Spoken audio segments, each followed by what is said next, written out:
respetar su integridad, ya. Esto se apega a la verdad y conforme con la seriedad en la calle puede darse reciprocidad. No, respeto, base fundamental en esto del hip hop, sinónimo de vida y pago en mi trayecto. Haciendo música real, mensaje llevando y reencarnando clásicos de antaño con bases y textos. Proyecto al son del tempo, enfocado el dialecto, directo al cerebro de los que no presten atención.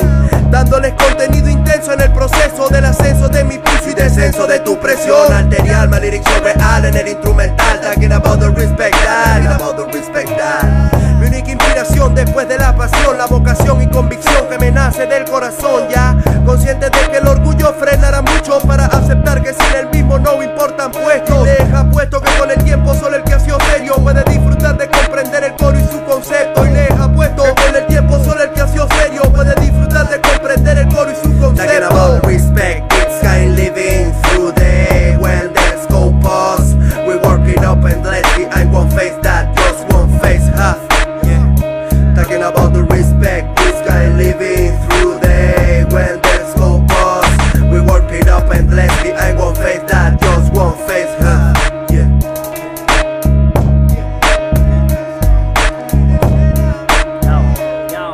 Respeto, reconocimiento, consideración para quienes se lo merecen y obtienen ese valor. No todo el mundo en estos tiempos tan cambiantes conoce el significado del respeto ante el parlante. Soy militante De un género protestante en el cual llevo mi estandarte de respeto a todas partes. Llevo verdades en mis letras y bastantes farsantes quieren llevar este género a comerciantes. Por el puto dinero cambian su apariencia, perdiendo su esencia, se vuelven esclavos de la ineficiencia. ¿Qué es el respeto en estos tiempos para quienes pretenden tener amor cuando a sí mismos no se quieren? Ahora las niñas juegan a que son mujeres y tienen sexo con varios para probarse que pueden. Tener respeto en una sociedad perdida que marchita la infancia hasta volverse esclavos de la misma. Que es el respeto en una sociedad perdida que marchita la infancia hasta volverse esclavos de la misma.